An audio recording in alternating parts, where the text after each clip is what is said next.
খবর শুনছেন Bardhaman news TV YouTube channel থেকে। আজকের বিশেষ খবর হলো ভোটের খরচেও কাটমানি বিজেপি নেতার, বীরভূমে দলীয় কার্যালয়ে তুলকালাম। আতঙ্কের পর পরিবেশ তৈরির চেষ্টা, তৃণমূলের ভাটপাড়ায় বোমাবাজিতে সবর অর্জুন। বিকাশের জন্য মোদি যা করেছে তৃণমূল বলে হাত দিতে দেবে না, কাকদ্বীপ থেকে তোপ প্রধানমন্ত্রী। ভোটের আগে ফিল্মি কায়দায় জয়নগরের তৃণমূল নেতাকে খুনের চেষ্টা, বিজেপি বিরুদ্ধে অভিযোগ। ভোটের মুখে সুন্দরবন পুলিশ জেলার সুপার মিনা খাঁর এসডিপিও ও রহরা থানার আইসিকে সরিয়ে দিল নির্বাচন কমিশন। ফ্ল্যাট থেকে উদ্ধার হওয়া মাংস কার ডিএনএ টেস্ট করাতে কলকাতায় আসছেন বাংলাদেশের সংসদের কন্যা। শাহজাহানের কাজের প্রতিবাদ করল উষা রানী ইস্যুতে, এবার মমতাকে নিয়ে বিস্ফোরক মোদি। ঘূর্ণিঝড় রেমাল দুর্বল হয়ে পড়লেও এর প্রভাবে উত্তরবঙ্গের জেলাগুলিতে বৃষ্টির পূর্বাভাস। আসছি বিস্তারিত খবরে।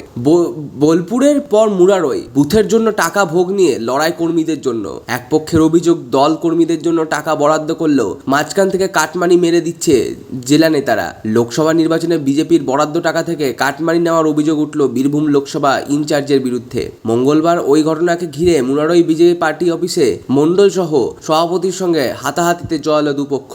পার্টি অফিসে বিশৃঙ্খলার সৃষ্টি হয়, ভাঙা হয় স্ট্যান্ড ফ্যান থেকে চেয়ার। দুপক্ষই মুরারই থানার দ্বারস্থ হয়েছেন, তদন্তে নেমেছে পুলিশ। লোকসভা নির্বাচনে ভোটের দিনে মুরারই বিধানসভায় সর্বত্র এজেন্ট দিতে পারেনি দেশের সবচেয়ে সংগঠিত দলটি। দলীয় হিসাবে বিধানসভায় 287টি বুথের মধ্যে 189টি বুথে এজেন্ট ছিল তাদের। মঙ্গলবার মুরারই দলীয় দপ্তরে এজেন্টদের বকেয়া টাকা দেওয়ার কথা ছিল। বিজেপি প্রতিটি বুথে 10,000 টাকা করে ভোট খরচ ধরেছিল, তার মধ্যে 7,000 দিয়েছে। বকেয়া 3,000-এর দাবিতে এজেন্ট থেকে কর্মীরা মুরারই আসে। হাতে 17C ফর্ম জমা দিয়ে বাকি 3,000 টাকা নিয়ে যাওয়ার কথা। পাশাপাশি এদিন আগামী 4 জুন গণনার জন্য কর্মীদের নিয়ে বৈঠক ডেকেছিল বিজেপি। খবর শুনেছেন Bardhaman news TV YouTube channel থেকে। প্রতিদিনের বাছাই করা খবরগুলি পেতে চ্যানেলটি সাবস্ক্রাইব করুন। ফিরে আসছি পরবর্তী খবরে। ভোটের পরেও বারাকপুরে বোমাবাজি। মঙ্গলবার রাতে স্থানীয় এক বিজেপি নেতার বাড়িতে বোমাবাজি হয় বলে অভিযোগ। নিজের গড়ে বোমাবাজির ঘটনায় প্রতিবাদের সবর বারাকপুরের দাপুটে বিজেপি নেতা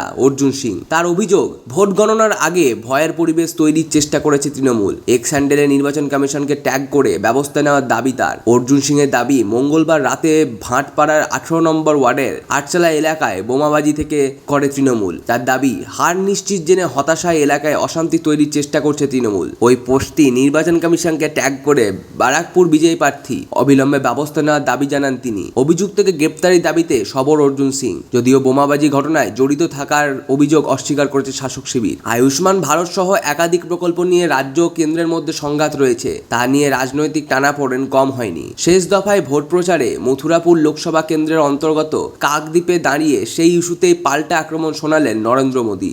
দেশ তথা বাংলায় উন্নয়নের জন্য প্রধানমন্ত্রী যা করেন তাতে বাধা দেওয়াই তৃণমূলের একমাত্র অস্ত্র বলেই খোঁচা তার। মোদী বলেন, তৃণমূল এবং ইন্ডিয়া জোট বাংলাকে উল্টো পথে নিয়ে যাচ্ছে। বিজেপির প্রতি বাংলা ভাষার তৃণমূল সহ্য করতে পারছে না, সেই জন্য ওরা ক্ষেপে গিয়েছে। কি সব বলে বাংলার প্রতি তৃণমূলের ঘৃণা দেখতে পাওয়া যায়। ওদের কাছে একটাই অস্ত্র, এটা হাত দেবেন না। বিকাশের জন্য মোদী যা করে তৃণমূল বলে সেটা হাত দেবেন না। বিভিন্ন প্রকল্পে কাটমানির অভিযোগ তুলে তৃণমূলকে আক্রমণ করেন মোদী। তার তোপ, আমরা শর্তরোদ্ধদের জন্য আয়ুষ্মান প্রকল্প এনেছি, কিন্তু তৃণমূল বলছে বাংলায় হাত দেবেন না। কেন্দ্র সরকার মৎস্যজীবীদের এত যোজনা চালাচ্ছে, কত টাকা দিয়েছে, কিন্তু তৃণমূল সেই সব যোজনা হাত দিতে দেয়নি। তৃণমূল মানুষের জন্য কোনো সহানুভূতি নেই, শুধু ওদের তোলাবাজ এবং কাটমানি নিয়ে যত ভাবনা। তৃণমূলকে কি সাজা দেবেন না? মথুরাপুরের নদী কাটা বন্ধ করতে কেন্দ্র টাকা পাঠায়, তৃণমূল সেই টাকা খেয়ে নিয়েছে। তৃণমূলের সব কাজে কাটমানি চায়, বাচ্চাদের মিড ডে মিলেও কাটমানি চায় ওদের। খবর শুনছেন Bardhaman news TV YouTube channel থেকে।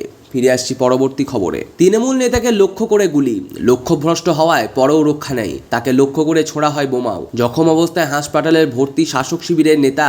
মঙ্গলবার রাতের ওই ঘটনাকে কেন্দ্র করে ভোটের আগে থমথমে জয়নগর। জখম তপন মণ্ডল, জয়নগরের গড়দেওয়ানি পঞ্চায়েতের তৃণমূল সদস্য। তিনি মঙ্গলবার রাতে ভোটার স্লিপ গুছিয়ে রাখছিলেন। অভিযোগ, সেই সময় বাইকে চড়ে একদল দুষ্কৃতী ঘটনাস্থলে পৌঁছায়, তাকে লক্ষ্য করে গুলি চালানো হয়। যদিও গুলি লাগেনি, পাশেই এক দোকানে লুকিয়ে লুকিয়ে পড়ার চেষ্টা করেন, তবে তাতেও শেষ রক্ষা হয়নি। অভিযোগ লুকাতে গেলে তাকে লক্ষ্য করে দুষ্কৃতীরা বোমা ছড়ে। পরিস্থিতি বেগতিক বুঝে এরপরই এলাকা ছেড়ে দুষ্কৃতীরা। এদিকে বোমা স্প্লিন্টারের গুরুতর জখম হন তৃণমূল পঞ্চায়েতের সদস্য। যন্ত্রণায় কাতরাতে থাকেন তিনি। স্থানীয়রা তাকে উদ্ধার করে তড়িঘড়ি জয়নগর নিমপিট গ্রামীণ হাসপাতালে নিয়ে যান। সেখানে চিকিৎসাধীন তৃণমূল নেতা আগামী 1 জুন জয়নগর লোকসভা কেন্দ্রের ভোটাভুটি, তার ঠিক আগে এই ঘটনা স্বাভাবিকভাবে ব্যাপক চাঞ্চল্য ছড়িয়েছে। শুরু হয়েছে রাজনৈতিক আকচি। তৃণমূলের দাবি এই ঘটনার নেপথ্যে রয়েছে বিজেপি, যদিও পদ্ম শিবিরের তরফে এই অভিযোগ অস্বীকার করা হয়েছে। পুলিশ তদন্ত শুরু করেছে। কে বা কারা হামলা চালালো, দুষ্কৃতীদের ইন্ধনই বা জোগালোকে তা খতিয়ে দেখছে পুলিশ, যদিও এখনো কেউই আটক কিংবা গ্রেপ্তার হয়নি। খবর শুনছেন Bardhaman news TV YouTube channel থেকে। ভোটের মুখে সুন্দরবন পুলিশ জেলার সুপার কোটেশ্বর রাও, লালবাগ এবং বসিরহাট পুলিশ জেলার মিনা খান, এসডিপিও আমিনুল ইসলাম খানকে নির্বাচন সংক্রান্ত দায়িত্ব থেকে অব্যাহতি দেওয়া হয়েছে। এর ফলে পাশাপাশি রহরা থানার আইসি দেবাশিস সরকারকেও সরিয়ে দিয়েছে নির্বাচন কমিশন। নতুন আইসি নিযুক্ত হয়েছে ঋগ্বেদ সাহা। পরবর্তী এসপি ও এসডিপিও হিসাবে 3 জন যোগ্য অফিসারের নাম কমিশনের কাছে পাঠানোর নির্দেশ দেওয়া হয়। ভোট চলাকালীন সংবাদ মাধ্যমের ওপর হামলা নিয়ে রাজ্যের মুখ্য সচিব ভগবতী প্রসাদ গোপালিকাকে ব্যবস্থা নেওয়ার জন্য নির্দেশ দিল রাষ্ট্রপতি সচিবালয়। রাষ্ট্রপতি সচিবালয়ের আন্ডার সেক্রেটারি পিসি মিনা গতকাল মুখ্য সচিবকে অভিযোগের কপি পাঠিয়ে তা নিয়ে ব্যবস্থা গ্রহণ করতে বলেন। অভিযোগের বিষয়ে কি ব্যবস্থা নেওয়া হলো তা সরাসরি অভিযোগকারীকে জানানোর জন্য চিঠিতে বলা হয়েছে। উল্লেখ্য, ভোট চলাকালীন রাজ্যের বিভিন্ন জায়গায় আক্রান্ত হচ্ছে সংবাদ মাধ্যম। ভোটের দিন বর্ধমান দুর্গাপুর লোকসভা কেন্দ্রের অধীন মন্তেশ্বর থানা এলাকায় গন্ডগোলের খবর পেয়ে সাংবাদিকরা সেখানে পৌঁছালে তাদের উপর হামলা চালানো হয়। বেশ কয়েকজন সাংবাদিককে মারধর ও গালিগালাজ করা হয়। এক মহিলা সাংবাদিক রক্তাক্ত হন। সাংবাদিকদের গাড়িতে ভাঙচুর চালানো হয়। সেদিনই রায়না বিধানসভা এলাকায় চকচন্দনে খবর সংগ্রহ করতে গিয়ে হুমকির মুখে পড়েন কয়েকজন সাংবাদিক। এছাড়া বর্ধমান শহরে সাংবাদিকদের বাইকে তল্লাশি চালানোর ঘটনাও ঘটেছে ভোট চলাকালীন। পেশাগত দায়িত্ব সামলাতে গিয়ে হামলার ঘটনা বৃদ্ধিতে উদ্বেগ বাড়ে সাংবাদিক মহলে। এ নিয়ে রাষ্ট্রপতি দপ্তরে ইমেল করে অভিযোগ জানানো হয়। ভোট কর্মীদের যাতায়াতের সুবিধায় আগামী শনিবার শিয়ালদহ ডিভিশনের দক্ষিণ শাখায় রাতে বিশেষ ইএমইউ লোকাল ট্রেন চালানোর সিদ্ধান্ত নিয়েছে পূর্ব রেল। দক্ষিণ 24 পরগনার জেলা শাসক তথা জেলা নির্বাচন আধিকারিকের অনুরোধ, ভোট কর্মীদের যাতায়াতের সুবিধার জন্য এই সিদ্ধান্ত।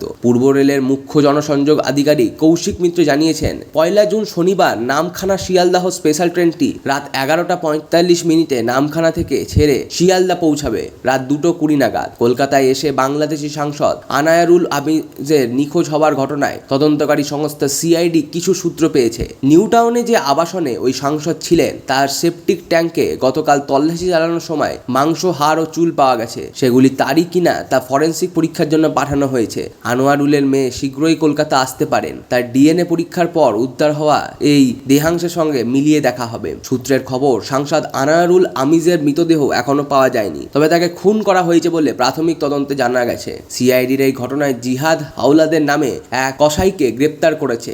তাকে জেরা করে অজানা গেছে নিউ টাউনের ওই আবাসনের ফ্ল্যাটে সংসদকে খুনের পর চামড় ছাড়িয়ে লোকসভা ভোটের প্রচারে নাকি কাজই করেছিলেন না মিনা খান তৃণমূল বিধায়ক উষারানী মণ্ডল। তা নিয়ে বসিরহাট প্রচারে গিয়ে ক্ষোভ উগরে দিয়েছিলেন দলনেত্রী মমতা বন্দ্যোপাধ্যায়। বিধায়কতা স্বামীর বিজেপি ঘনিষ্ঠতার অভিযোগ তুলে সাফ বার্তা দিয়েছিলেন, পায়ে ধরে ক্ষমা না চাইলে কোনো সম্পর্ক নেই উষারানীর সঙ্গে।